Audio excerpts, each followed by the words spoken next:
सत श्री अकाल जी सारिਆਂ ਨੂੰ। मैं अमनदीप कौर हाज़र हाँ जी तुहाडी BA थर्ड ईयर की पंजाबी की क्लास के नाल। BA थर्ड ईयर की साडी इस चल रही पंजाबी की क्लास के विच असी जिहड़ी आ तुहाडी नवें दिस हद्दे जिहड़ी बुक सी उसनूं पूर्ण कर चुके हाँ। नवें दिस हद्दे दे विच असी अलग अलग जिहड़े कवि सन उन्हां दीआं रचनावां नूं पढ़िया सी। जिहड़े कवि उन्हां दीआं काव्य रचनावां असी जिहड़ियां हन पूरीआं कर चुके हाँ। सो लास्ट साढ़े जोड़े कवि सन वो सी जी सुरजीत पात्र जी ने रचनावां असी पिछली क्लास के कीतियां सन। हुण जिहड़ी साडी नवें दिस हद्दे जी बुक है वो कंप्लीट हो चुकी है। उस तो बाद असी जिहड़े अगले कवि हैं उन्होंने सॉरी अगली तुहाडी जिहड़ी बुक है उसनूं शुरू करन जा रहे हैं जो कि जिहड़ा साडा एक नाटक है। सो ये नाटक का नाम है जी वर्कर जां इस नाटक का दूजा नाम लिली दा विआह भी जिहड़ा दिता जाता है इसमें वर्कर जां लिली दा विआह। सो इस नाटक के बारे में जिहड़ी असीं इत्थे जिहड़ी गल करांगे मतलब इस नाटक की जिहड़ी शुरुआत है जिहड़ी असीं हुण तो कर रहे हैं। सो इस नाटक का सार विषय वस्तु पात्र चित्रण ते इसकी साहित्यिक परख तो जिहड़ी आलोचना है वो करांगे। उस तो बाद जिहड़ा ये नाटक है उसके विच जिहड़ा मतलब अलग अलग जिहड़े क्वेश्चन आए हैं बनने जाएंगे। पहला तो साडा क्वेश्चन होगा जी इसके सार ते फिर आलोचना ते फिर विषय वस्तु ते प्लाट ते पात्र उसारी ते जिहड़ा रंगमंच ते नायक नायिका दे चरित्र चित्रण के बारे में ते उन्हां दे पात्र चित्रण जिहड़े हैं वो अलग अलग किए जाएंगे। तो दूसरा क्वेश्चन जिहड़ा आऊगा वो आऊगा इसकी प्रशंसक व्याख्या के बारे में। नाटक के विचों कई जिहड़ियां प्रशंसक व्याख्या हैं वो तुहाडे तों पुछियां जाणगीआं। सो जिहड़ा शुरुआत आपां करांगे जी इस नाटक के सार तो। पहला इस नाटक का सार जिहड़ा है वो अपनी क्लास के विच करांगे। सो नाटक के सार के वजों पहला आपां जिहड़ी है नाटक के बारे में जानकारी हासिल करांगे। कहंदे ये जिहड़ा नाटक है ये जिहड़ा ईश्वर चंद्र नंदा जी दा ईश्वर चंद्र नंदा जी का जिहड़ा ये नाटक जिहड़ा उन्हां वल्लों ये नाटक लिखा गया है। सो इसके जिहड़े मतलब इस नाटक के लेखक हैं वो हैं जी ईश्वर चंद्र नंदा जिन्होंने IC नंदा भी कहा जाता है। उस तो बाद इस नाटक की जिहड़ी शुरुआत है मतलब ये 1929 ईस्वी दे विच जिहड़ा ये नाटक सी वो लिखा गया सी। 1929 दे विच ये नाटक लिखा गया ईश्वर चंद्र नंदा जी द्वारा जिहड़ा ये नाटक है वो लिखा गया है जो कि शहरी जीवन के उत्ते आधारित नाटक है। शहरी जीवन के उत्ते आधारित नाटक है तो इस दे विच प्रेम विआह के उत्ते जिहड़ा जोर है वो दिता गया है। सो नौजवान जिहड़े लड़के लड़कियां हैं कहंदे उन्हां दे हक दे विच सुतंत्र साथी की चोण जिहड़ी है उसका जिहड़ा सुझाव है वो इस नाटक के विच दिता गया है कि हर एक व्यक्ति को अपना स्वतंत्र साथी जिहड़ा है वो चुनने का अधिकार है। इसे करके कहते नौजवान पीढ़ी के वलों ये नाटक जिहड़ा है बहुत पसंद भी किया गया सी। इस नाटक के विच कई पात्र भी हैं। पात्रां दे विचों जिहड़ी गल करांगे पात्र है जी पहले विद्या राय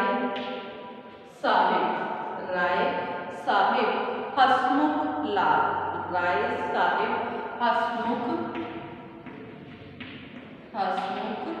लाल पहले जो पात्र है राय साहिब हसमुख लाल एक पेंशनी जिहड़े है वो एग्जैक्टिव जिहड़े इंजीनियर हैं एक पेंशनरी एग्जैक्टिव इंजीनियर हैं तो इन्हां दी जिहड़ी पत्नी है जिन्हां दे जिहड़ी है उसका नाम इस दे विच बेबे रखा गया है। सो इन्हां दी जिहड़ी पत्नी है वो है बेबे। उस बाद इन्हां दोनों का जिहड़ा पुत्र है वो है जी BD कपूर साहिब।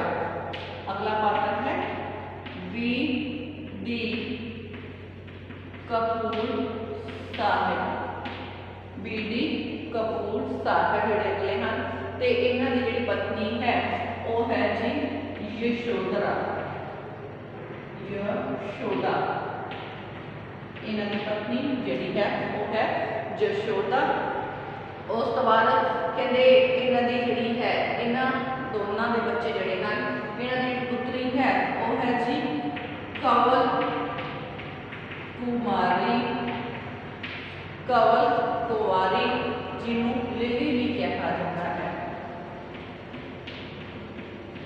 लिली पुत्र है जी मदन, लिली पुत्र है मदन। और इन्होंने पात्रों तो इलावा ये तो एक परिवार के पात्र हैं। राय साहब हसमुख लाल, उनकी पत्नी बेबे, बीडी कपूर साहब, उन्होंने पत्नी यशोदा, उस बाद कंवल कुंवारी यानी कि लिली ते और जिहड़ा बेटा है मदन। ठीक है जी। उस तो बाद जिहड़े अगले जिहड़े इस दे विच पात्र हैं, इस तो इलावा जिहड़े पात्र हैं उन्हां दे विचों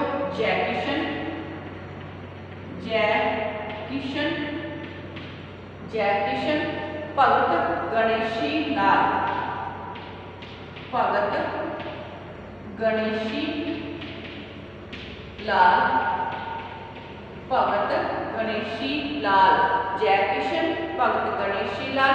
फिर उस तो बाद ठेकेदार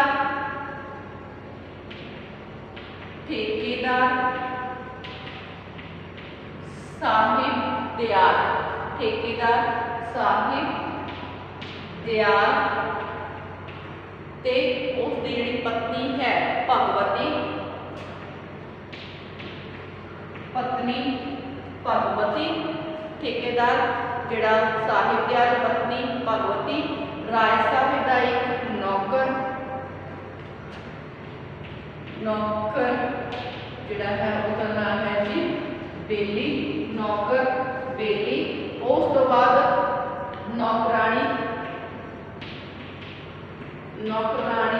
जिहड़ी है माई बुद्धा, नौकरानी। उस बाद एक दर्जी नूरदीन, ते जिहड़ियां लिली दियां सहेलियां जिन्हां दे विचों सुमित्रा, उषा, बलवंत कौर, शांति, मुमताज, रजिया। जिहड़ा है सुमित्रा, उषा, बलवंत कौर, सुमित्रा, उषा, बलवंत कौर, उसके बाद शांति, अगे है जी मुमताज ते रजिया। ये हैं जी लिली दियां सहेलियां। सो ये सारे नाटक के पात्र हैं जिन्हां विचों पहला जिहड़ा नाटक का नाम है वार्ता जां लिली दा विआह, जिहड़ा कि लिखिया है ईश्वर चंद्र नंदा ने 1929 दे विच। ते पात्र हैं जी राय साहब हसमुख लाल, बेबे इन्हां दी पत्नी बीडी कपूर साहब जिसकी पत्नी है यशोधरा, कंवल कुंवारी लिली इन्हां बीडी कपूर की पुत्री, मदन इन्हां दा पुत्र है, जय किशन। उस तो बिना इन्हां तो इलावा एक परिवार है, उस तो अगला परिवार जय किशन, भगत गणेशी लाल। फिर ठेकेदार साहिब दयाल, उसकी पत्नी भगवती, ते नौकर बेली, नौकरानी माई बुद्धा, दर्जी नूरदीन, जड़ी लिली दियां सहेलियां सुमित्रा, उषा, बलवंत कौर ते शांति, मुमताज ते रजिया। ये हाँ जी उसदियां सहेलियां। सो हुण आपां शुरुआत करते हैं जी नाटक के सार की। कहते शाम के 4 बजे न्यू रोड लाहौर विखे कहते स्थित पेंशनरी एग्जैक्टिव इंजीनियर राय साहब हसमुख लाल की कोठी के वलायती ढंग नाल सजे हुए ड्राइंग रूम के विच MA का विद्यार्थी जय किशन। शुरुआत हुई है जी जय किशन तो। जय किशन कहते राय साहब जिहड़ा है राय साहब के पोतरे, राय साहब का पोतरा मदन जिहड़ा के जो कि कपूर एंड कपूर कंपनी दे मालक मिस्टर BD कपूर का पुत्र है। जय किशन उसनूं ट्यूशन पढ़ाता है। सो जिहड़ा मदन है उसका पढ़न दे विच दिल नहीं लगता तो वह पानी पीन का जिहड़ा बहाना ला के चला जाता है। जय किशन जिहड़ा मतलब मदन नूं जिहड़ा कि कहता है कि वह जिहड़ी उन्हां दी नौकरानी माई बुद्धा है उसके हाथ पानी का गिलास भेजने के लिए कहता है। सो उधरों जी माई बुद्धा है वो कहते जैकिशन के लिए पानी लैके आती है। जैकिशन का जिहड़ा लिली जिन्हों कि कवल कुमारी कहा जाता है जो कि राय साहिब की पोतरी है तो बी.डी. कपूर की जिहड़ी पुत्री है। सो राय साहिब की पोतरी के नाल प्यार हो जाता है तो जैकिशन उस दे नाल विआह करवाना चाहता है। जो माई बुद्धा पानी का गिलास लैके आती है तो उसको पूछता है कि घर विच लिली के ब्याह दियां कोई गल्लां हो रही हैं तो माई बुद्धा उसको दसती है कि राय साहिब जिहड़े हैं वो तो इस गल ते जोर पाउंदे हन कि राय साहिब का जिहड़ा वो उस दे लई राय साहिब हसमुख लाल की गल कीती है।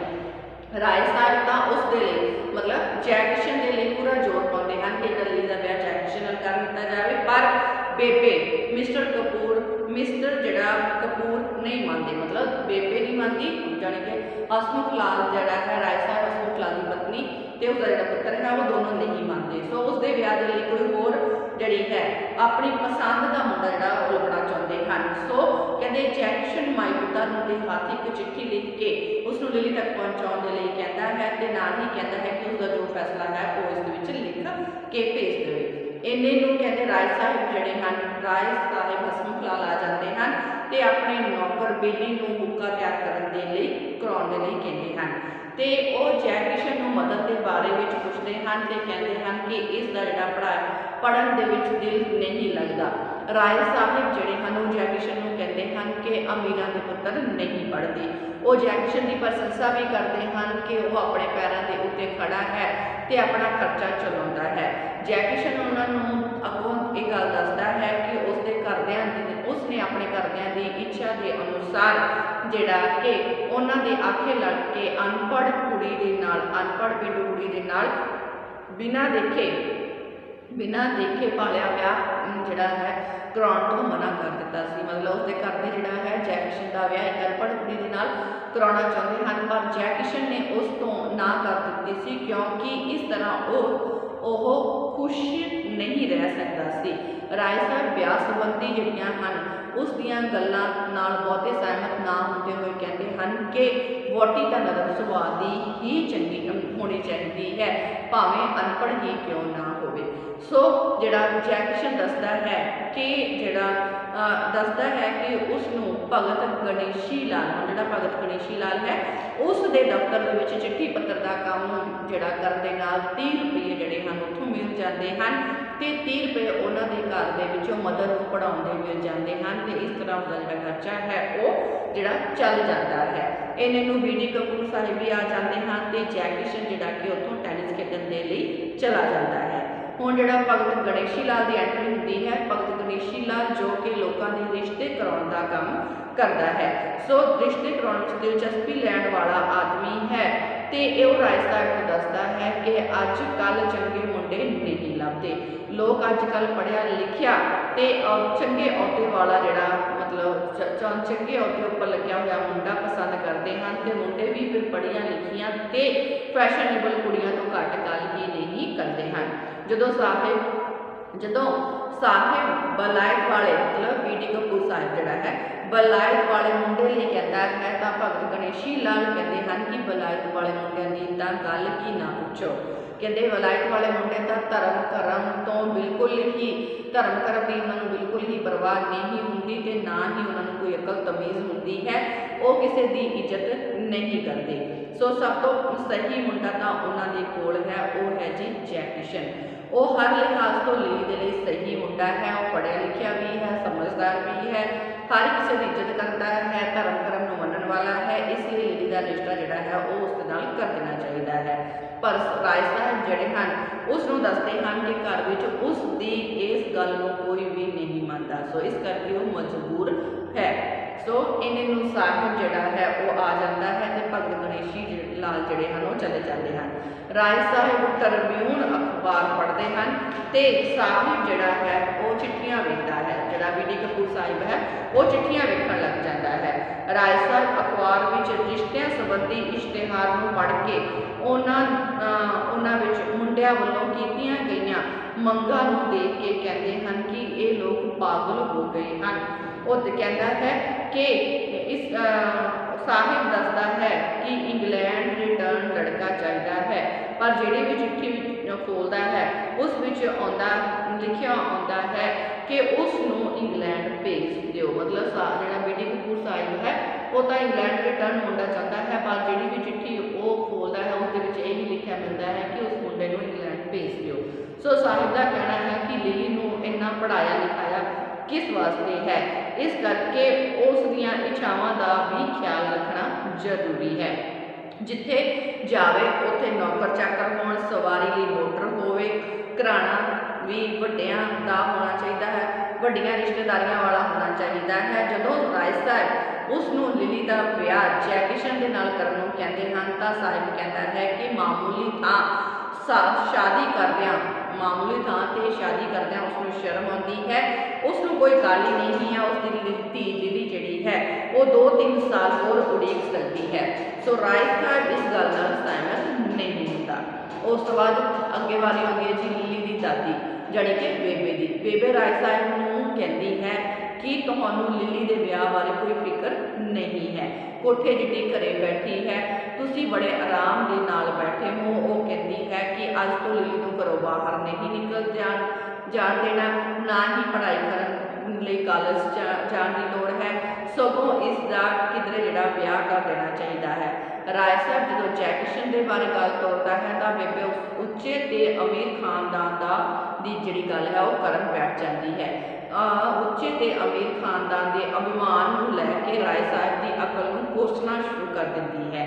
ਸੋ ਸਾਹਿਬ ਦੀ ਗੱਲ ਰੱਦ ਕਰ ਦਿੰਦੀ ਹੈ, ਉਧਰੋਂ ਬੀਡੀ ਕਪੂਰ ਸਾਹਿਬ ਦੀ ਗੱਲ ਰੱਦ ਕਰ ਦਿੰਦੀ ਹੈ ਕਿ ਕਿਸੇ ਬਲਾਇਤ ਪਰਤੇ ਮੁੰਡੇ ਨਾਲ ਸਾਕ ਜਿਹੜਾ ਨਹੀਂ ਕੀਤਾ ਜਾਵੇਗਾ।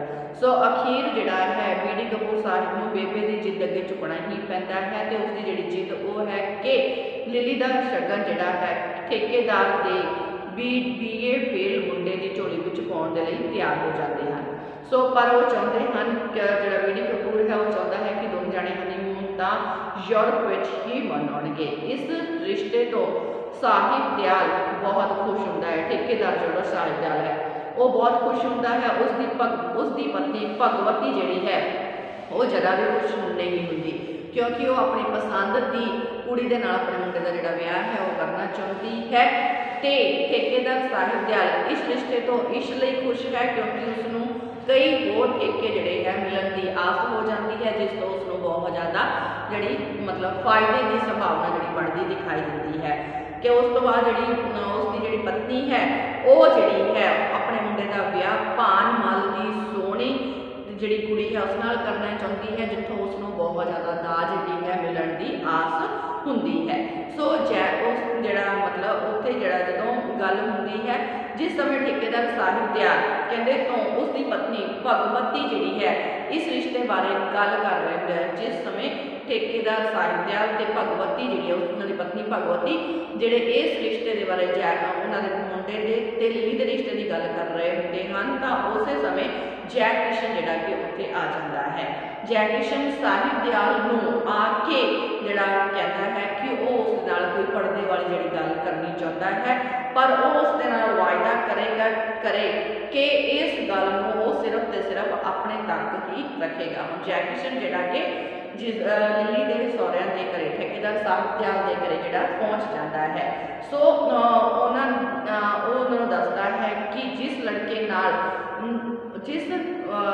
ਉਹਨਾਂ ਨੇ ਆਪਣੇ ਲੜਕੇ ਦੀ ਕੁੜਮਾਈ ਜਿਸ ਲੜਕੀ ਨਾਲ ਕੀਤੀ ਹੈ ਉਸ ਦਾ ਪਿਆਰ ਕਿਸੇ ਹੋਰ ਨਾਲ ਹੈ ਤੇ ਉਹਨਾਂ ਦੋਹਾਂ ਦਾ 1 ਸਾਲ ਤੋਂ ਜਿਹੜਾ ਚਿੱਠੀ ਪੱਤਰ ਦਾ ਸਿਲਸਿਲਾ ਵੀ ਚੱਲ ਰਿਹਾ ਹੈ। ਇਹ ਗੱਲ ਸੁਣਦਿਆਂ ਹੀ ਭਗਵਤੀ ਠੇਕੇਦਾਰ ਸਾਹਿਬ ਦਿਆਲ ਦੀ ਪਤਨੀ ਵੀ ਅੰਦਰ ਆ ਜਾਂਦੀ ਹੈ ਤੇ ਜੋ ਕਿ ਦਰਵਾਜ਼ੇ ਦੇ ਪਿੱਛੇ ਖੜੀ ਹੋਈ ਸਾਰੀ ਗੱਲ ਸੁਣ ਰਹੀ ਸੀ। ਉਹ ਜੈ ਕਿਸ਼ਨ ਦਾ ਧੰਨਵਾਦ ਵੀ ਕਰਦੀ ਹੈ ਜਿਸ ਨੇ ਉਹਨਾਂ ਨੂੰ ਪਿਛਲੀ ਗੱਲ ਦੱਸ ਦਿੱਤੀ ਸੀ। ਤੇ ਜੈ ਕਿਸ਼ਨ ਦੇ ਜਾਣ ਤੋਂ ਪਿੱਛੋਂ ਭਗਵਤੀ ਆਪਣੇ ਘਰ ਵਾਲੇ ਸਾਹਿਬ ਦਿਆਲ ਨੂੰ ਜਿੱਦ ਕਰਕੇ ਜਿਹੜਾ ਰਿਸ਼ਤਾ ਉਹ ਮੋੜਨ ਦੇ ਲਈ ਕਹਿੰਦੀ ਹੈ, ਕਿਉਂਕਿ ਉਹ ਅਜਿਹੀ ਕੁੜੀ ਦੇ ਨਾਲ ਅਜਿਹੀ ਕੁੜੀ ਨੂੰ ਆਪਣੇ ਘਰ ਦੀ ਨੂੰਹ ਨਹੀਂ ਬਣਾਉਣਾ ਚਾਹੁੰਦੀ ਸੀ। ਤੇ ਉਸ ਤੋਂ ਬਾਅਦ ਸਾਹਿਬ ਦਿਆਲ ਨੂੰ ਵੀ ਇਹ ਗੱਲ ਜਿਹੜੀ ਮੰਨਣੀ ਹੀ ਪੈਂਦੀ ਹੈ। ਉਹ ਰਾਏ ਸਾਹਿਬ ਦੇ ਘਰੇ ਜਾ ਕੇ ਸ਼ਗਨ ਮੋੜ ਦਿੰਦਾ ਹੈ ਤੇ ਰਿਸ਼ਤਾ ਤੋੜ ਦਿੱਤਾ ਜਾਂਦਾ ਹੈ। ਉਧਰ ਜਿਹੜੀ ਕਵਲ ਕੁਮਾਰੀ ਲਿਲੀ ਜਿਹੜੀ ਹੈ, ਲਿਲੀ ਨੂੰ ਕੁਝ ਵੀ ਪਤਾ ਨਹੀਂ ਲੱਗਦਾ ਕਿ ਉਸ ਦਾ ਜਿਹੜਾ ਰਿਸ਼ਤਾ ਹੈ ਉਹ ਸਾਹਿਬ ਦਿਆਲ ਦੇ ਮੁੰਡੇ ਦੇ ਨਾਲੋਂ ਟੁੱਟ ਗਿਆ ਹੈ। ਉਸਨੂੰ ਇਸ ਗੱਲ गल का पता नहीं है।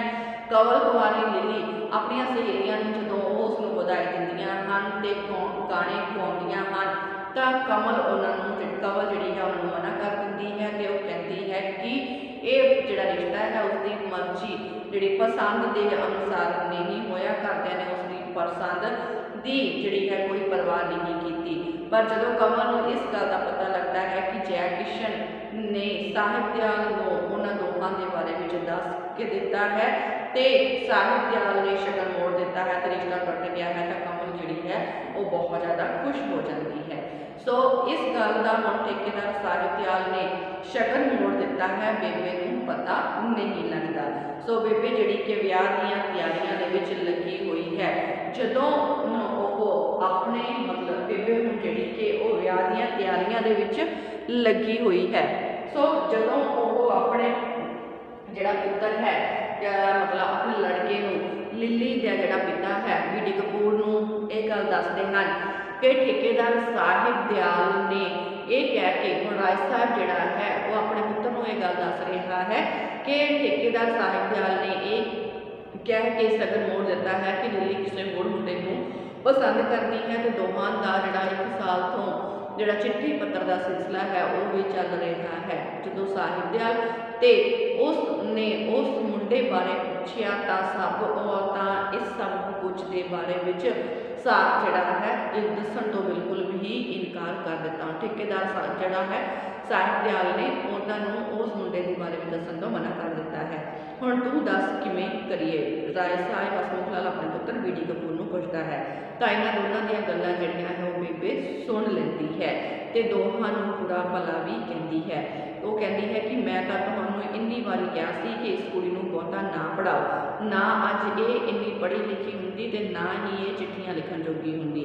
वो कहती है अग लग जावे इन्हां पढ़ाइयां नूं, सड़ जाण ये स्कूल, ब्याह करो कुलखणी दा, घरों कड्डो, कल नूं सारे शहर विच गल्लां होणगीआं, हाय हाय मैं की करां, मैं किते जोगी नहीं रही। राय साहिब भी साहिब नूं कोसदे हन कि उसने इंग्लैंड रिटर्न दे खबर ते सारे का सारा जिहड़ा बेड़ा गर्क कर दिता है। राय साहिब जिहड़े हन वो बेबे नूं रौला रप्पा पाउण तो भी रोकते हैं ते अगली गल जिहड़ी है उसनूं सोचण दे लई कहंदे हन। उधरों जिहड़ी लिली है, लिली की जिहड़ी मां है वो भी गुस्से विच आके उसनूं गालां कढ़दी है। बेबे जिहड़ी कि लिली नूं मारन लग पैंदी है ते कहंदी है कि जा मर जा, सिर सड़े गर्क हो जा, इसे धरती विच गर्क हो जा, ना जिउंदी दिसे। बेबे जिहड़ी है वो अपने पुत्र साहिब नूं भी गालां कढ़दी है ते उसनूं आखदी है कि तू फीम होर खा लै, होर तू की करना है, हाय कल सारा जहान जिहड़ा कि कहंदे इस गल्लां करेगा। वो कहती है कि इसका तो रता भी विसार ना करो, लोड़ नहीं साख लभण दी, उत्थे कर दिओ जिथे लभदा है उसे नूं ही दे दिओ। राय साहब पुछते हैं कि जै किशन नूं बुला के ब्याह की गल करन तां बेबे कहती है कि जै किशन नहीं मानता तो बेली नाल भाव नौकर नाल ही तोड़ दिओ। बेबे राय साहब नूं मतलब बेबे राय साहिब ते साहिब नूं समझाउंदी है कि जै किशन नाल मिठियां मिठियां गल्लां करके उसनूं विआह लई मनाओ, किते ना किते होवे उसनूं ना बिगाड़ बैठो। बेबे कहती है कि जदों आवे तां मैनूं सद लिओ, मैं गल करांगी, तुहानूं तां बोलना तुसीं ना बोलना, तुहानूं जांच नहीं गल करन दी, हत्थों गवा ना देना किते ये रिश्ता, बेशक लोभ लालच भी देना पवे तां दे दो, ब्याह दो 8 दिनां दे अंदर अंदर। सो उस समय जै किशन जिहड़ा कि आ जाता है, राय साहिब बेबे नूं भेज दिंदे हन ते आप जै किशन नूं कहंदे हन कि उन्हां दे घर दे जिहड़े हन घर विच सारे उसनूं पसंद करते हैं क्योंकि वो एक सच्चा अपनी मदद आप करने वाला, अपने पैरों उत्ते खड़ा होने वाला मुंडा है। वो दसदा है कि साहिब उस वर्गे होनहार ते लायक मुंडे को अपने घर का जिहड़ा मतलब मैंबर बनाना चाहते हैं, उस दे नाल ही लिली का विआह करना चाहते हैं कि जो कि खूबसूरत गुणवान पढ़ी लिखी कलाकार है, ਜੈਕੀ ਕਿਸ਼ਨ ਨੂੰ ਉਹਨਾਂ ਦਾ ਸ਼ੁਕਰੀਆ ਕਰਨ ਦੇ ਲਈ ਸ਼ਬਦ ਨਹੀਂ ਲੱਭ ਰਹੇ ਸਨ। ਜੈਕੀ ਕਿਸ਼ਨ ਆਪਣੀ ਗਰੀਬੀ ਦਾ ਜ਼ਿਕਰ ਕਰਦਾ ਹੈ ਤਾਂ ਰਾਏ ਸਾਹਿਬ ਕਹਿੰਦੇ ਹਨ ਕਿ ਉਹ ਆਪਣੀ ਧੀ ਦੇ ਆਰਾਮ ਦਾ ਜਿਹੜਾ ਕਿ ਆਪੇ ਹੀ ਪ੍ਰਬੰਧ ਕਰ ਦੇਣਗੇ ਤੇ ਇਸ ਦਾ ਫਿਕਰ ਕਰਨ ਦੀ ਉਸਨੂੰ ਜ਼ਰੂਰਤ ਨਹੀਂ ਹੈ। ਸੋ ਉਸ ਤੋਂ ਬਾਅਦ ਕਹਿੰਦੇ ਇਹਦੇ ਨੂੰ ਬੇਬੇ ਵੀ ਆ ਜਾਂਦੀ ਹੈ ਤੇ ਉਸ ਦੀ ਨੇਕੀ ਲਿਆਕਤ ਦੇ ਗੁਣ ਗਾ ਗਾ ਕੇ ਉਸਦੀ ਚਾਪਲੂਸੀ ਕਰਨਾ ਸ਼ੁਰੂ ਕਰ ਦਿੰਦੀ ਹੈ ਤੇ ਕਹਿੰਦੀ ਹੈ ਕਿ ਉਸਨੇ ਸਾਹਿਬ ਨੂੰ ਆਖਿਆ ਕਿ ਸਾਨੂੰ ਵਲਾਇਤ ਦੇ ਮੁੰਡਿਆਂ ਦੇ ਪਿੱਛੇ ਭਟਕਣ ਦੀ ਲੋੜ ਨਹੀਂ ਹੈ, ਸਾਡੇ ਕੋਲ ਤਾਂ ਇਹੋ ਜਿਹਾ ਲਾਇਕ ਤੇ ਸੋਹਣਾ ਮੁੰਡਾ ਹੋਰ ਨਹੀਂ ਲੱਭਣਾ। ਰਾਏ ਸਾਹਿਬ ਜੈਕਸ਼ਨ ਨੂੰ ਕਹਿੰਦੇ ਹਨ ਕਿ ਬੇਬੇ ਨੇ ਲਿਲੀ ਨੂੰ ਉਸਦਾ ਵਿਆਹ ਕਰਾਉਣ ਦੇ ਲਈ ਬੜਾ ਜ਼ੋਰ ਲਾਇਆ ਹੈ।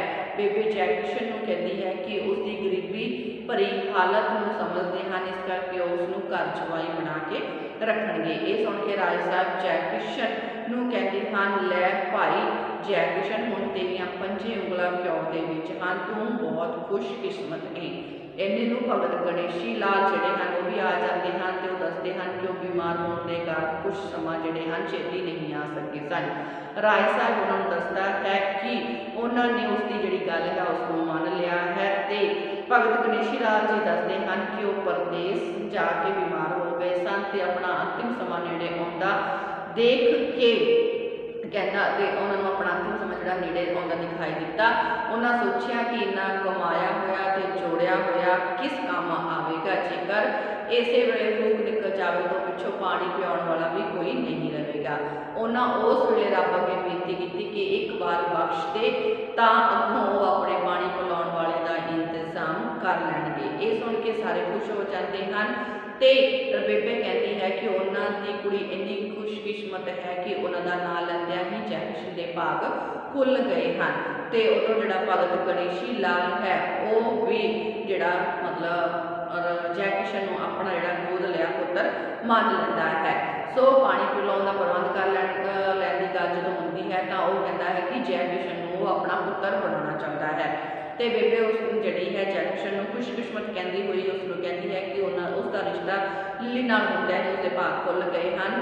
ਸਾਹਿਬ ਜਿਹੜਾ ਬੀਡੀ ਕਪੂਰ ਸਾਹਿਬ ਵਿਆਹ ਤੋਂ ਮਗਰੋਂ ਉਹਨਾਂ ਨੂੰ ਵਿਲਾਇਤ ਜਿਹੜਾ ਭੇਜਣਾ ਚਾਹੁੰਦਾ ਹੈ ਤੇ ਰਾਏ ਸਾਹਿਬ ਕਹਿੰਦੇ ਹਨ ਕਿ ਹਾਂ ਭਵਾਂ ਹੱਥ ਲਾ ਕੇ ਮੁੜ ਆਇਓ, ਪਰ ਵਿਲਾਇਤ ਤੋਂ ਮੁੜੇ ਹੋਏ ਜ਼ਰੂਰ ਹੋਣੇ ਚਾਹੀਦੇ ਹੋ। ਤੇ ਇਸ ਤਰ੍ਹਾਂ ਸਾਰੇ ਦੇ ਸਾਰੇ ਜਿਹੜੇ ਖੁਸ਼ ਹੋ ਜਾਂਦੇ ਹਨ ਤੇ ਨਾਟਕ ਦਾ ਜਿਹੜਾ ਅੰਤ ਹੈ ਉਹ ਇੱਥੇ ਹੋ ਜਾਂਦਾ ਹੈ। ਸੋ ਇਹ ਸੀਗਾ ਜੀ ਸਾਡਾ ਨਾਟਕ ਦਾ ਸਾਰ, ਵਰਕਾ ਚਾਲੀ ਦਾ ਵਿਆਹ ਦਾ ਨਾਟਕ ਸੀ, ਉਸਦਾ ਸਾਰ ਜੋ ਕਿ ਈਸ਼ਵਰ ਚੰਦਰ ਨੰਦਾ ਜੀ ਦੁਆਰਾ ਲਿਖਿਆ ਗਿਆ ਸੀ 1929 ਦੇ ਵਿੱਚ ਤੇ ਜਿਹੜੇ ਪਾਤਰ ਸਨ ਉਹਨਾਂ ਬਾਰੇ ਤੇ ਇਸ ਨਾਟਕ ਦੇ ਬਾਰੇ ਵਿੱਚ ਅਸੀਂ ਪੂਰੀ ਜਿਹੜੀ ਜਾਣਕਾਰੀ ਉਹ ਹਾਸਲ ਕਰ ਲਿੱਤੀ ਹੈ।